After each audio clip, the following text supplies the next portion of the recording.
I was happy that I had found something that was exciting to me and that I went after it and that I was able to grasp it. And that's how I found myself coming to Paris. And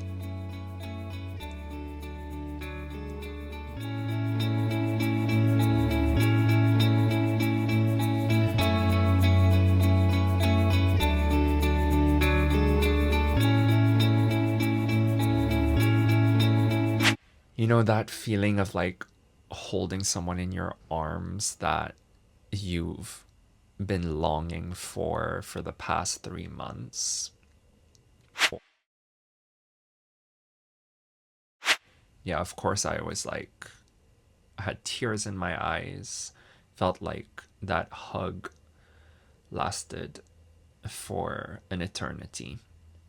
So, you know, we start walking in Hyde Park. We He starts to ask me questions about what I want from a relationship, whether, I still want the things I said I wanted, which were to live together, to get married, to have children together.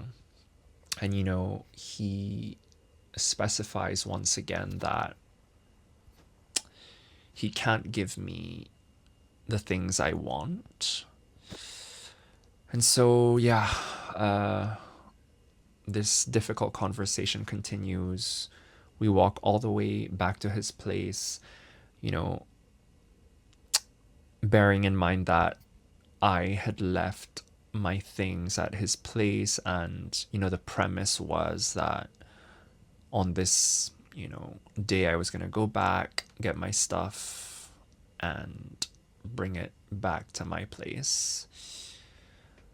Of course, I go back to his place. We end up sleeping together. I'm like crying the whole entire time.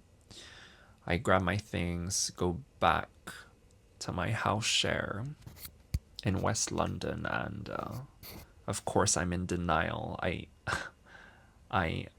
I leave the information about sleeping with my ex out of the conversation when I'm telling my flatmates, but I think they were all pretty intuitive enough to know what I had been up to. I don't regret what I did, looking back on it today.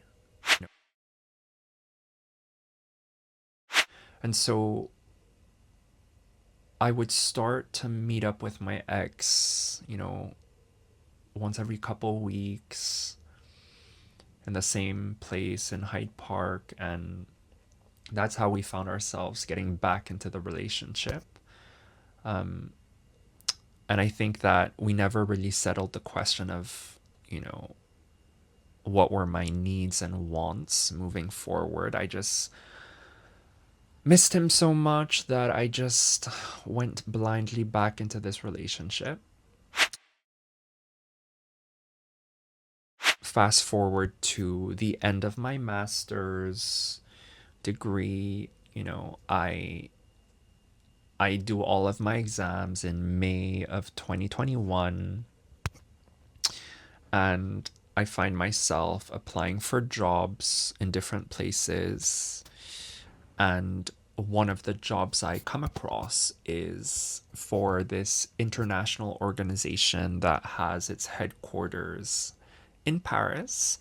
And what really drew me to the open position was the fact that this organization's working languages were all of the languages that I was studying in my master's, which were French, Spanish, and English. And actually, this open position specifically, they were specifically looking for someone trilingual who basically had a C2 level of the three in these three languages.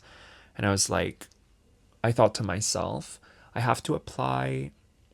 I can't let this opportunity pass me by. It's too good to be true. So I go ahead with the application. I don't consult with my partner.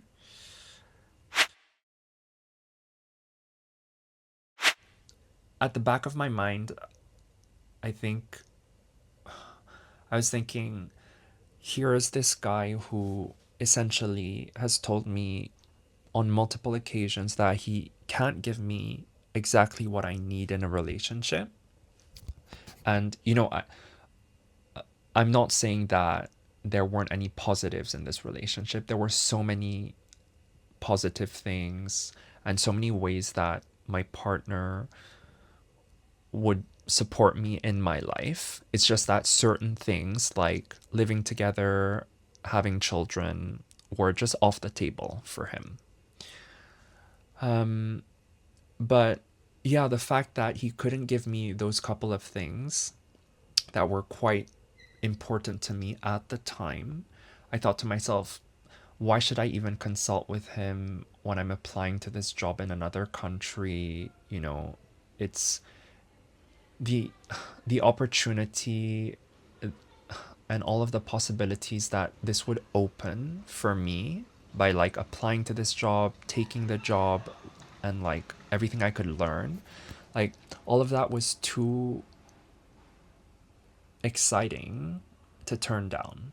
And I didn't want anything to sort of get in the way of that.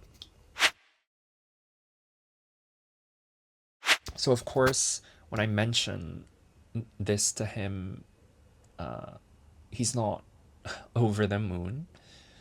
But I'm adamant that I want to see it through. And I go through the recruitment process, I get offered the job, I take the job. And I remember walking into his flat, maybe it was a Friday, because I would usually spend the weekend at his. Yeah, I open the door, I share this news with him, and he says, "Wow, congratulations." But, I can sort of tell by his expression that it's kind of bittersweet for him. And, we go out that evening, we have dinner together in this place that is known for fish and chips. And I remember feeling super excited, like, something was. I was happy that I had found something that was exciting to me and that I went after it and that I was able to grasp it. And that's how I found myself coming to Paris. And